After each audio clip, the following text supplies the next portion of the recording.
Hey everybody, I'm Dr. Mohar with Team Chiropractic, and today we're going to talk about headaches and migraines.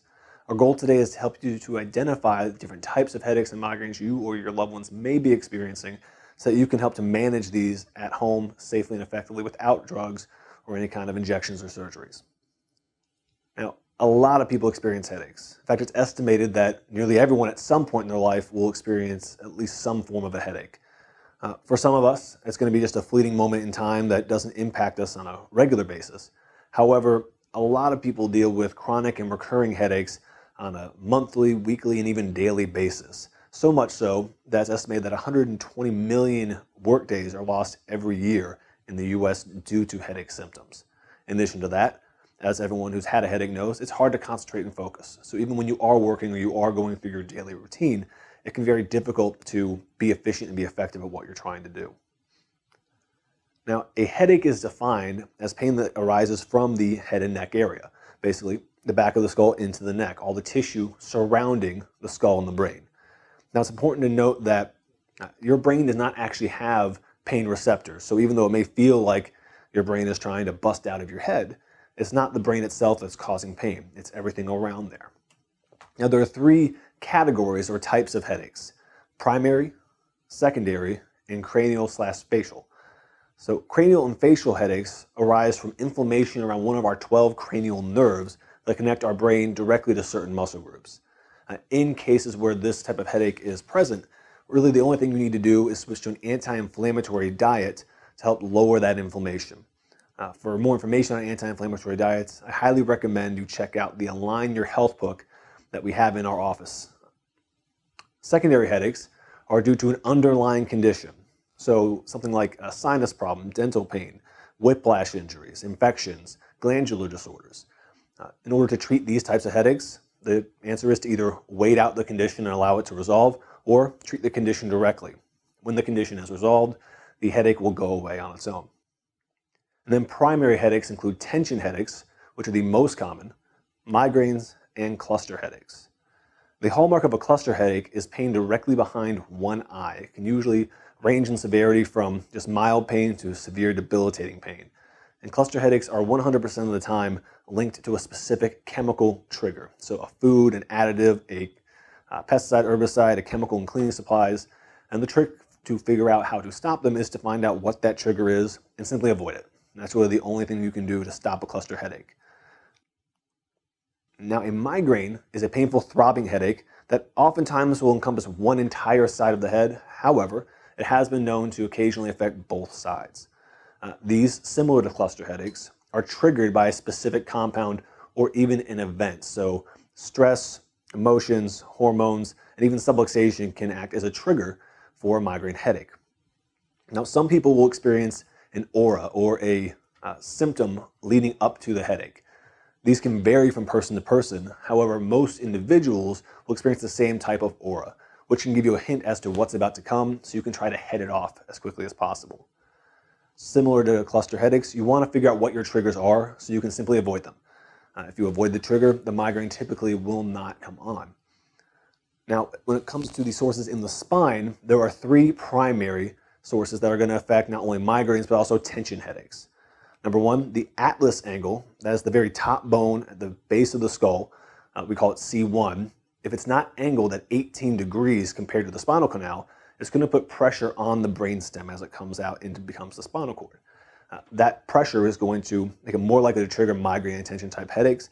And it also puts pressure on all the surrounding musculature that can lead to tension headaches as well. If C1 and C2, the first and second bone, are not in a line compared to each other, that can also put pressure on the spinal cord and affect our headaches in a very similar manner. And third, forward head posture, or a global positioning where the head is shifting forward in front of the body, is going to put more pressure on the spine, roughly 4 pounds of pressure per millimeter. If you know what a millimeter is, it's very, very tiny. So that pressure adds up very, very quickly. So minimizing forward head posture, making sure that these subluxations are not present by getting adjusted, doing your home care, practicing good posture, goes a long way in helping to reduce the effectiveness of headaches coming on. There are other places in the spine. In particular, you see on the slide here, L3 is linked to hormonal headaches that we'll talk about later. And some other glandular type headaches do have subluxations associated with them. So whenever we're dealing with a headache, regardless of what it is, getting adjusted is key to making sure that we are heading these things off and treating them naturally. The next type of headache we're going to talk about is a thyroid headache. Oftentimes this is autoimmune, linking to hypothyroidism, but can also just be due to a general dysfunction of the thyroid gland. That's the gland at the base of the throat. The hallmark of a thyroid headache is that you're going to have it much stronger first thing in the morning, and it's going to tail off throughout the day. This is an indicator that the thyroid gland is not responding to the transition from being asleep to being in an awakened state. You can also have preferred pain to your elbows, your wrists, and even to your temples, along with a generalized headache feeling around the forehead. Whenever we have a thyroid headache as a consideration, we want to make sure we are supplementing our diet with thyroxyl and thyrozyme. These are going to help feed the thyroid gland as much as possible to help it function. We want to make sure that we are adjusting C7. This is the base of the neck. Those nerves feed the thyroid gland all its nerve flow that it needs. So getting that adjusted, getting your proper supplementation will help that thyroid gland respond better first thing in the morning and minimize those headaches for you. The next type of headache is a liver and gallbladder related headache. Both of these are going to have very similar presentations, and a wide variety of symptoms can really appear with these. You'll see a bunch of them listed here. The most diagnostic, the ones that are pretty much key in on liver and gallbladder problems, can be a general sick feeling, or we call it malaise is what they call it. A bitter metallic taste in the mouth, generalized flu-like aches and pains, and being restless or sleepless from 11 p.m. to 3 a.m. specifically. So when we have this as a consideration for a headache, something we want to make sure we are supplementing with to help the liver and gallbladder function at their best is Migraine DX and Synergy. You can see them here on your slide. Then making sure we are adjusting T4 and T5. Those are in the upper back right between the shoulder blades. Those two nerve roots feed the liver and gallbladder respectively. So maximizing that nerve flow is paramount to making sure that they are doing their best and not triggering an endocrine or hormone-related headache as a result of not working properly. Now, we can also get headaches due to low blood sugar. Obviously, our pre-diabetics or people with type 1 or type 2 diabetes who have naturally faulty insulin responses are going to have blood sugar issues on a regular basis. However, those of us who don't have insulin issues can also be affected by low blood sugar headaches. If we skip a meal or delay meals, long times fasting can cause sudden drops in blood sugar. This can also happen if we are taking in a lot of refined carbohydrates or starches. It can cause sudden spikes and valleys in our blood sugar, which can lead to eventual headaches. So the first place to start with low blood sugar type headaches is to modify our diet. Make sure we're eating more protein, eating more consistent meals throughout the day, and then just eliminating and avoiding those more refined sugary foods as much as possible. A good supplement that can help your body balance that blood sugar and insulin response regularly is glycemivite, and then adjusting T7, which is in the mid-back right below the bottom of the shoulder blades.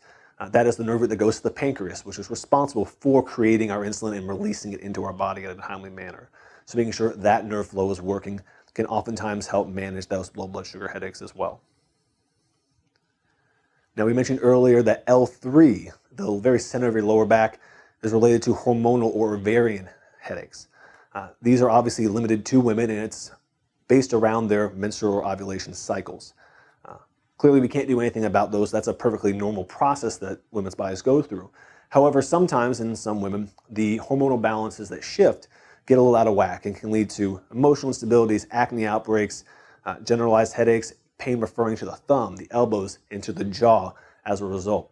So Estrovite and Progestade, two supplements that can help your body balance those hormones a little more regularly for you, are very, very effective, as well as, again, adjusting L3, those nerve roots that go to the ovaries and control those hormone releases. Now, pituitary headaches are exceedingly rare. However, if you have exhausted all other options with what type of headache you have and nothing is working, this is something we want to consider. Pituitary headaches have absolutely no pattern whatsoever. They strike whenever they strike, and they're usually debilitating and very, very painful. Whenever we consider a pituitary headache, we want to make sure that we are getting imaging done right away to rule out a pituitary tumor, because this is the most common cause of a pituitary headache. It's not the only cause, but 9 times out of 10, when this is considered, we want to make sure we're ruling out that tumor. So going to your regular doctor, getting an MRI or CT scan to rule that out is important, because obviously if we have a tumor, we need to take care of that. But if a pituitary headache is considered, and the tumor is ruled out, simply supplementing with Thyroxis PT can help that pituitary gland function better, eliminating those headaches for you. But remember, in these cases, you want to make sure you're ruling that out first. So go to your doctor, get your imaging done, and just make sure. Now, we can also have headaches as a response to the things we come in contact in our environment and through our food. Specifically with environmental allergies and sensitivities, we're looking at man-made chemicals. So these are your pesticides, your herbicides, synthetic glues, fabrics. Anytime you have the new house that has a certain smell about it, that's due to off-gassing from these synthetic fibers and synthetic woods and materials that are actually leaking into the environment that we're breathing in. A lot of people don't have true allergic issues with that. However, some people do. And so if you notice that your headaches seem to be triggered when you're in a certain environment or a certain setting, one, avoiding those types of chemicals is obviously the first place to start. But in cases where you can't, using things like negative ion generators, electrostatic air filters, and increasing your air ventilation and circulation can help minimize how much of that is staying up in the air that you're breathing and taking in. Additionally, supplementing with acetylglutathione and Histo-X can help your body's natural histamine response to stay regulated so that you're not having these allergic headache reactions to the things that you may not be able to avoid. Now, 10% of people who have headaches and migraines have food as a trigger. On the slide here, you'll see a list of common food triggers, but they vary from person to person. No two people are going to be the same in what their triggers are. And so if you notice that when you're eating, within an hour or two, headaches start to come on, even if it is a low-grade dull headache, it probably means you're eating something that is triggering that allergic response. So start looking through and paying attention to what you're eating when those headaches occur so you can obviously eliminate and remove those things from your diet. It just means that food's not for you. Similarly, with the environmental headaches, supplementing with acetylglutathione and Histo-X can help your body regulate this reaction a little bit better. But the number one thing you can do is just, quite frankly, avoid the trigger that's causing it. Now, there are some additives that go into our food that are A, not healthy for us in general, but B, can be known to cause headaches directly. Number one, nitrates and nitrites that are found in cured meats. So think deli meats, hot dogs, bacon, ham, things of that nature. Have been known to cause rapid swings in blood vessel dilation that can cause pressure on the head and lead to headaches. MSG, common additive in soy sauce and used as a meat tenderizer, has been known to cause headaches within about 20 minutes of consumption. Then aspartame, probably the most widely used artificial sweetener out there. Its most well-known partner is Diet Coke, but little known fact, chewing gum actually typically contains a lot of aspartame as well. So if you're noticing that every time you pop that Diet Coke, you're starting to get a headache within a few minutes or a few hours, probably means that the aspartame is affecting you, and it's time to start finding healthier alternatives that aren't going to trigger these results.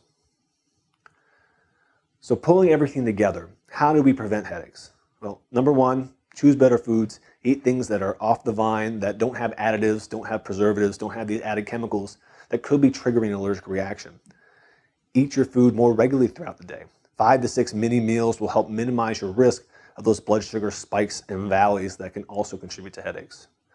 Staying hydrated, managing your stress, and keeping a headache diary are paramount to minimizing the tension-related component of a headache. Remember, all these headaches have specific patterns and specific triggers that are going to lead to you getting a headache. So writing down when you have your headache, what it feels like, where it is. So is it one side of your face, behind your eye? Is it all around your head? What other aches and pains and symptoms are you feeling when it happens? What are you eating? What are you coming in contact with when they happen? Writing it down, putting pen to paper can help you figure out exactly what kind of headache you're dealing with so that you can take the steps we've talked about to head it off, regardless of what it is. Of course, with all these cases, getting adjusted is key. Your spine has all these nerves that go all over your body and controls everything you do. And if there is any pressure due to subluxation, those organs, your immune response, your histamine response, all of that is not going to work properly. Now, obviously, when we're talking about headaches, we're talking about pain. And pain is a signal your body is telling you that something's wrong. And you should listen to it because it's not lying to you. Something's wrong, you need to do something about it. But just because you're feeling good, it doesn't mean that everything's okay. We have to make sure we're living our life based on the principles that we know make us healthy, not just what make us not hurt. If you remember back to the first time you were in our office, only 10% of your nervous system is pain. On this picture here, that's the bottom red portion of the nerve root there.